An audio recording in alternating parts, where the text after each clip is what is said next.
The tires screamed, a final protest. Daniel Carter's sedan spun on black ice, sliding sideways before crashing into a snowdrift. The engine died. Silence fell, broken only by his pounding heart. Outside, the blizzard erased the world, leaving only this place, Station 7. The station loomed, a skeletal ruin, windows shattered, roof sagging under years of snow. The sign, barely legible, hung crooked. This was no sanctuary, it was a tomb. Daniel pulled his collar tight, stepping into the storm. The car was lost, swallowed by snow. There was no going back. He trudged toward the station, each step a battle against the wind. Snow crunched underfoot, unnaturally loud in the storm's lull. The station seemed to watch him, ancient and cold. He crossed the open space, lungs burning, shadows writhing in the dying light. The station promised only shelter from the storm, but Daniel sensed a deeper cold waiting inside. He hesitated at the threshold, feeling the weight of finality. The blizzard howled, urging him forward. He stepped inside, leaving the world behind. The door slammed shut, sealing him in. The cold here was different, older, patient. Daniel realized he was not just escaping the storm, but confronting something that had always been waiting for him. Inside, the past hit him like a wave. The air buzzed with old failures. A phone rang, a phantom echo. His father's name on the screen, years ago. He'd let it go to voicemail. The silence that followed had never ended. Hospital corridor, an empty room. He'd arrived too late. The bed was made, the air sterile. He stood in the doorway, hollow. The unanswered call was the last one. He never got to say sorry. The memory burned. A monument to a son who wasn't there, another ghost. His wedding day, laughter, music, but he stood apart. His bride's smile faltered. He was present, but not there. Haunted by the father he'd failed, he couldn't feel joy. These weren't just memories. They were wounds. In Station 7, they felt more real than the ice beneath his feet. The station stripped him bare, peeling away denial. The wind through broken windows sounded like accusations. Dripping water echoed like tears. He was trapped, not by snow, but by the weight of his own history. The ghosts here weren't just his, they belonged to the station. Every regret, every missed chance echoed in the silence. Daniel realized the storm outside was nothing compared to the one within. A floorboard creaked. Daniel turned. An old woman emerged. Margaret, wrapped in a threadbare coat, eyes heavy with sorrow. She watched him, not surprised, but as if she'd been expecting him. In her hands, a faded photograph. "The storm brought you," she said, voice dry as leaves. "It brings everyone eventually. Those with heavy luggage." She glanced at his empty hands, seeing the weight he carried inside. Daniel nodded, words failing him.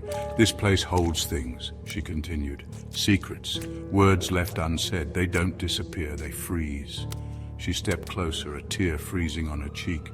"My boy was supposed to be on the evening train. He never came." Her grief was part of the station itself, soaked into every board and beam. Margaret had waited here a lifetime. In her eyes, Daniel saw his own pain reflected, aged by decades of waiting. "You have them too," she whispered, "the unspoken truths. Be careful, they make themselves heard here." "The station listens," she warned. Daniel felt the truth of it in his bones. The silence between them was thick with shared regret. Margaret turned away, lost in her vigil. Daniel realized he was not alone in his suffering. The station was full of watchers, each haunted by their own frozen sorrow. The cold grew sharper, alive. Whispers slithered from the corners, curling around Daniel. At first, just noise, then words. "Coward. You let him die alone."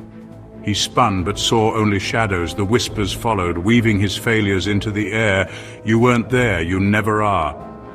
He pressed his hands to his ears, but the voices were inside his head. Frost formed on the walls, shaping into words. Failure. Regret. The station breathed his self-loathing back at him. The more he panicked, the more accusations appeared. The whispers grew louder, relentless. "Look what you've done. Look what you've become." The cold was inside him now, freezing his guilt into something sharp.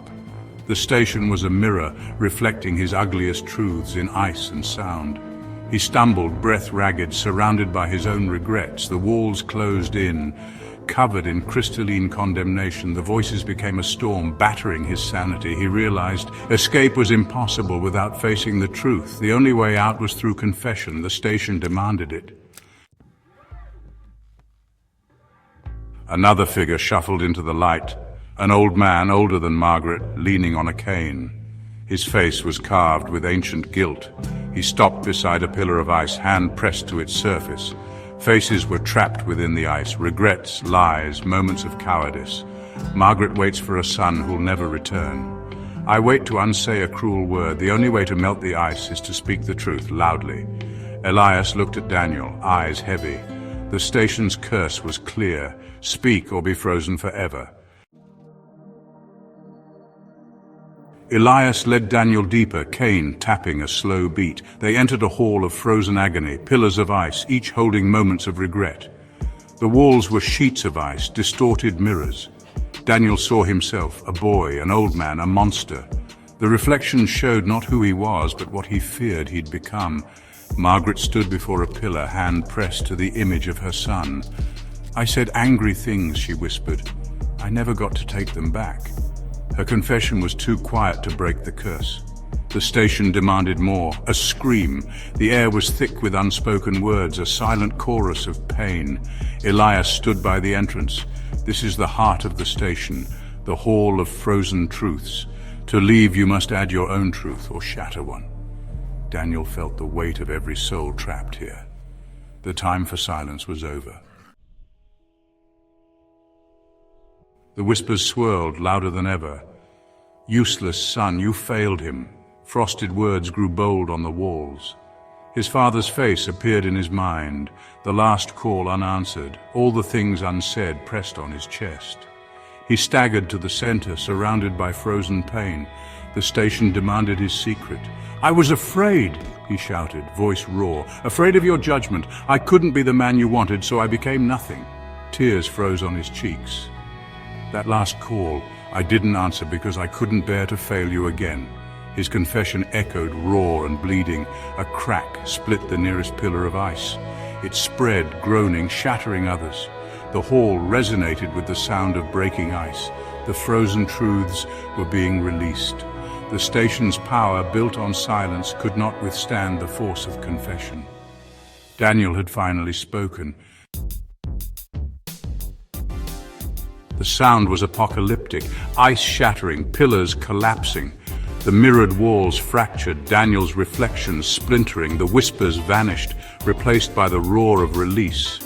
A single ray of dawn pierced the gloom. The blizzard had broken. Light touched the melting ice, rainbows flickering in puddles. The cold receded, replaced by a damp chill. The air felt clean, washed. Daniel stood trembling, exhausted but free. Margaret's photograph thawed. Her face softened with sadness, not frozen grief. Elias leaned against a wall, his guilt a puddle at his feet. They were free from the curse, but not from memory. The station was just a ruin now, no longer a tomb. The past remained, but dawn had entered. Moving forward was possible, even if the path was still shadowed. Daniel walked out into the morning air, the world blanketed in fresh snow. The storm was over. He looked back at the ruined depot. Margaret and Elias watched from the doorway. They would not follow. The station was their penance. Daniel trudged to his car, half buried in snow. Inside, the cold was only physical. He sat staring at the silent landscape. The silence was clean now, a blank page. The guilt's power was gone, replaced by a dull ache of grief. The wound had been lanced by confession.